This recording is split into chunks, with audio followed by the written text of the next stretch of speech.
بسم اللہ الرحمن الرحیم۔ خلیفہ ہارون رشید کی شادی اپنی چچا جات جبیدہ سے 165 ہجری مطابق 782 عیسوی میں ہوئی۔ ملکہ جبیدہ اپنی خوبصورتی اور جہانیت کی وجہ سے پورے بغداد میں مشہور تھی۔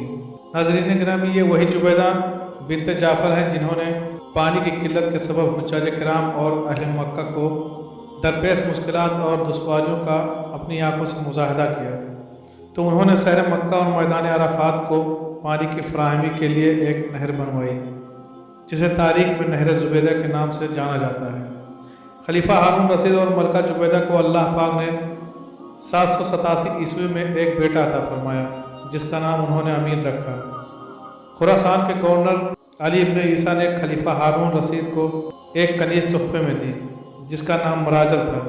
مراجل ہاتھ کے شہر بارگینز سے تعلق رکھتی تھی۔ مراجل کے بدن سے اللہ پاک نے خلیفہ کو ایک لڑکا 788 عیسوی میں عطا فرمایا، جس کا نام مامون رکھا گیا۔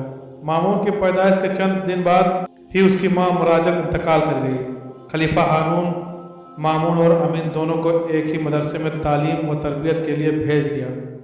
کچھ سالوں بعد خلیفہ اپنے خاص وزیر کو لے کر اپنے بچوں کے مدرسے کی طرف ان سے ملنے کے لیے گیا۔ راستے میں خلیفہ کو حضرت بہلول دانا رحمۃ اللہ علیہ مل گئے۔ وزیروں نے زبردستی ان کو اپنے ساتھ ملا لیا اور اونٹ پر سوار کر لیا۔ چنانچہ حضرت بہلول خلیفہ کے ساتھ اس کے بیٹے امین اور مامون کے مکتب پہنچ گئے۔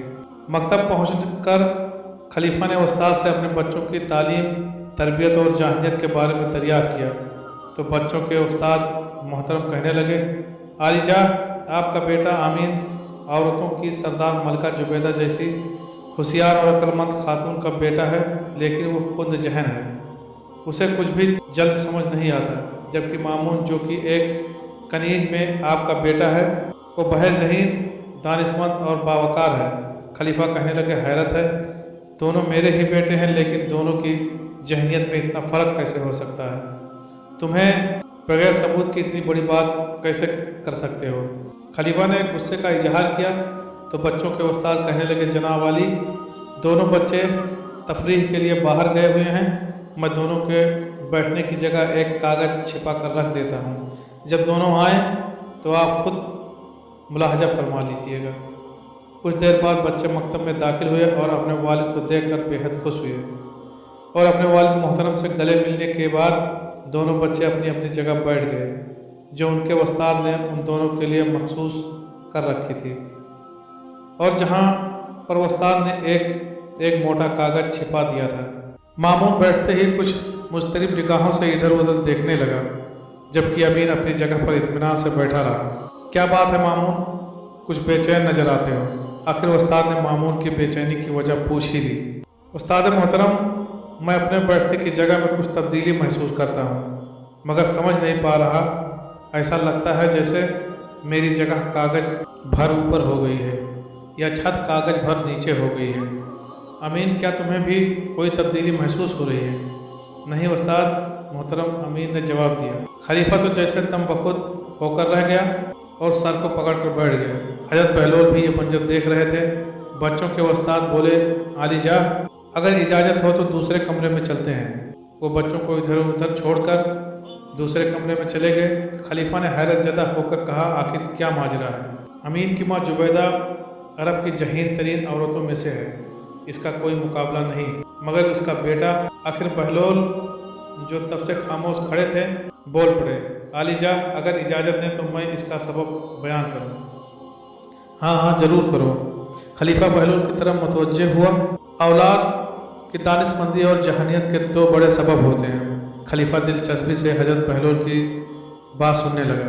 حضرت بہلول کہنے لگے کہ اولاد کی ذہنیت، پھرتی اور دانشمندی کا پہلا سبب یہ ہے کہ عورت اور مرد کے درمیان فطری رغبت اور خواہش ہو تو ان کی اولاد ہوشیار، ذہین اور دانشمند ہوتی ہے۔ دوم یہ کہ عورت اور مرد مختلف خاندان سے ہوں تو ان کی اولاد میں عقل اور دانش کی فراوانی ہوتی ہے۔ خلیفہ جلدی سے بولے، اس کی کوئی دلیل ہے تو بیان کرو، بنا دلیل کے میں یہ کیسے مان لوں؟ خلیفہ نے بہلول سے وضاحت طلب کی۔ اس کی مثال درختوں اور جانوروں میں نظر آتی ہے۔ حضرت پہلوان نے وضاحت بیان کرنا شروع کی۔ اگر پھل کے درخت میں کسی دوسرے پھل کے درخت کا پیوند لگا دیا جائے تو نہایت لذیذ اور عمدہ پھل پیدا ہوتے ہیں۔ اسی طرح گھوڑے اور گدھے کے ملاپ سے خچر پیدا ہوتا ہے، جس کی ہوشیاری، پھرتی اور طاقت کا جواب نہیں۔